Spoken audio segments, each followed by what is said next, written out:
So a lot of people at the White House may have been smoking something, Cenk, this afternoon when they saw Joe Biden going up the stairs of Air Force One this afternoon when he was en route to Georgia to visit some of those families of those who were killed in the spa killings. The president, he's 78 years old, he fell not once, not twice, 3 times as he was ascending the stairs. Here's the video, watch. You can see that Biden seemed to be in pretty good spirits. Here's the video.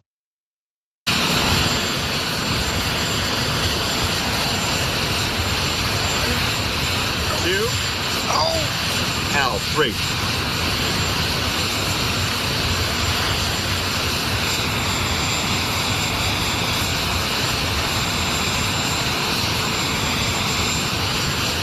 So he wasn't injured there. He was able to salute at the top of the stairs. And for those who are keeping track, it looked like he was having some issue with his left ankle as he was going the stairs. It was actually his right foot that had the hairline fracture that he had a couple weeks ago when he was chasing around one of his dogs. So, but in any case, as you might expect, this generated a lot of attention. Biden put on a big display when he landed in Georgia to say, hey, everything's fine. And he bounded down the stairs and was fine. And the White House press secretary Karine Jean-Pierre told White House pool reporters, quote, "It was very windy. I almost fell coming up the steps myself.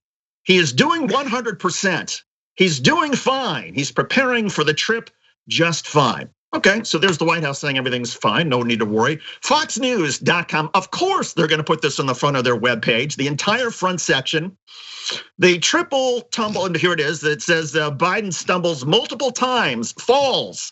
And then here's how it was described by the Independent. The triple tumble comes amid questions over the aging president's fitness for office after referring to his vice president as President Harris.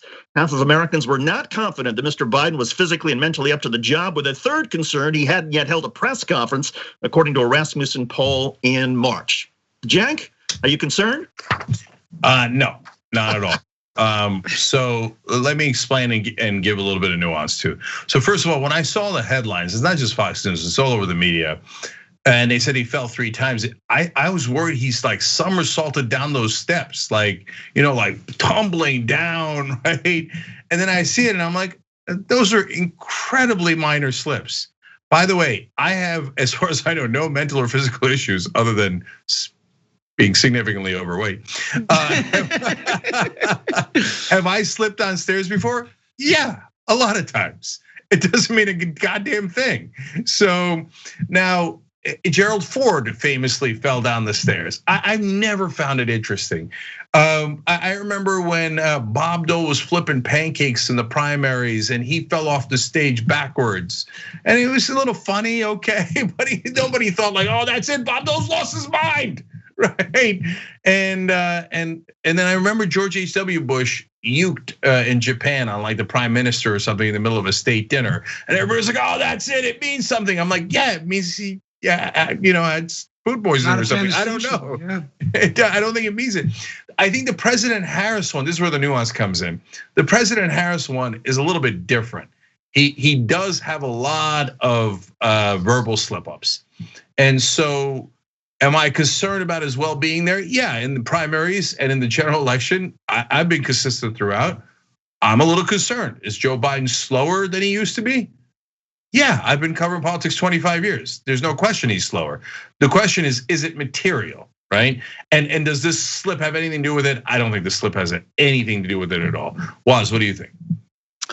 Yeah, I feel bad for the guy, not in that sense, just honestly, I can relate. I'm one of the clumsiest people I know, and I fall up my stairs in my building once every 2 weeks. And I'm a 34-year-old healthy man, Cenk. So, if I'm falling all the time up the stairs, I'm not gonna hold it against Joe Biden. And to echo what you said, yes, like the guy's slowed speech patterns.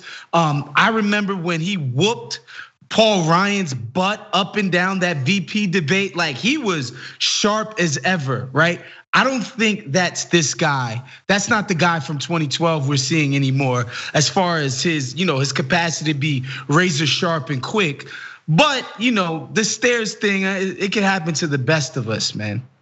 And to put it in some perspective, I think if you polled everybody on this, I think most people, particularly most Americans who care about, say, the coronavirus, they would rather have a president slip falling on the stairs than slip in handling a pandemic where 500,000 people lose their lives as a result. And oh, by the way, I mean, to Cenk's point, there have been a lot of other politicians, even in the last couple of years. There was Mitt Romney just a couple of weeks ago who knocked himself out and got a black eye. We've seen Mitch McConnell show up at press briefings with, it looked like, scars on his arms and on his face. We had George W. Bush, who was eating a pretzel and knocked himself out watching the Super Bowl. And oh, by the way, Donald Trump, I mean, people didn't make a lot of fun of, well, people did make some fun out of him. He was so scared of falling that if you remember when he spoke at West Point to the Army cadets there, and there's this very gentle incline, and he had a general holding him, and there he was, Donald Trump. It was as if he was convinced, and look, this was such a gentle incline, and he was terrified. He's just looking down at the ground. So there's that, and then, oh, by the way, never mind Donald Trump's fear of slight inclines. It also appears that the former president has a phobia of dropping his glass when he's holding it, his drinking glass. We all remember, of course, when he was holding a drinking glass with two hands. Now, maybe Donald Trump was being too careful, and nobody would want to see the president drop a glass or fall down a small incline, but it happens. Nobody wants to see the president fall down a small incline. A large incline could be entertaining, right? But an incline that small, why are we struggling with it? What's hilarious about Trump, of course, is there you go. No, but he's okay. He's okay. No, no, you got it, Gramps. So what's hilarious about him, of course, is the over-the-top lies. He talked about that walk down that incline in several rallies. He went on and on. We showed it to you guys. He went for over 2 minutes explaining why he did it, and he explained, "No, I was a little careful in the beginning because you got to be careful. That's it. But I ran at the end. Man, did I run? You see the end. You see the end right there. It's right there, right?" And he's like, "But I ran at the end. Where? Why do you need to lie about it? Okay, you were 70-some odd years old. You were careful. Who cares, right?" But the reason is because the Republicans make an issue out of it, and they go, "Oh my God, that's it. He walked slow. He walked fast. He tripped. He didn't trip. He said the wrong words, etc." Look, so now let's get it real in terms of what does matter and doesn't matter. During the primaries, I was concerned, and I said, like I said, I've been consistent throughout. It wasn't just in the primaries. I was concerned when he had a great number of slip-ups in the debates, and we all know it, guys. He had verbal miscues. He would sometimes lose his place, get the wrong numbers, look completely confused.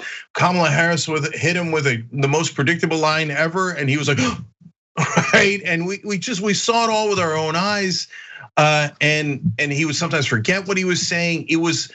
And Woz is right. Biden was great in debating before, so you can see the contrast, right? But then he went up against Bernie mano a mano, and he did perfectly fine. And we covered it live, and the first thing I came back is, no, it looks like he's good. He's fine. And look, at the time, I didn't want him to be fine. If I'm right, I wanted Bernie Sanders to win. I wanted him to be fine mentally, of course, but I wanted Bernie Sanders to win. But I looked at that debate and thought, no, he's a perfectly functioning person, right? And now I think, I'm curious again what you guys think. I don't think that it's material yet. Like, is there a decline, if you will, or just slowing down? Yeah, it looks like there's a slowing down, but I have not seen any material impact from it. Woz, what's your sense of if you've seen anything that concerns you? Yeah, I don't think we've seen any material decline either. And this isn't rumor or conjecture.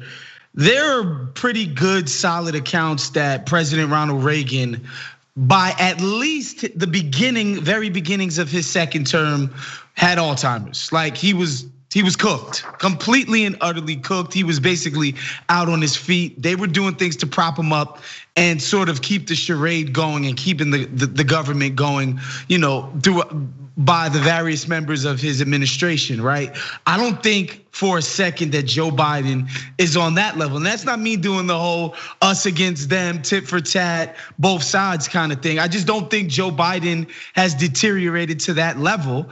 That being said, if he was, do we even have the confidence of the people at the, the top of the Democratic Party establishment, do we have the confidence that they would step in and do something? Like we've seen what's happening here in the state of California with Dianne Feinstein. It hasn't been a freaking picnic dealing with that situation, and that one is a bit like out there and obvious. So, so I don't think he's there, but I do think it's something to monitor. Look, go ahead. Yeah, so one last quick thing that I want to address to you. Like, I think part of this is just how the media reacts to things, right? So Dianne Feinstein most clearly has some sort of decline issues. I'm not her doctor, so I don't know if it's Alzheimer's or some variant of that, but she can't remember one conversation from another. Everyone agrees, there's no question. Finally, Gavin Newsom came out and started talking about her replacement when she hasn't even said she's gonna step down. But the media pays no attention to that. They're like, oh, a senator who cannot think anymore, no problem. The establishment Democrat. In this case, they fall into the camp of protecting Joe Biden. And then the right-wing media is, no, that's it. He's lost his mind completely. So it just feels like everybody's doing an agenda and no one's actually caring about the substance of the mental health of Biden or Trump or Feinstein. Thanks for watching the Young Turks, really appreciate it. Another way to show support is through YouTube memberships.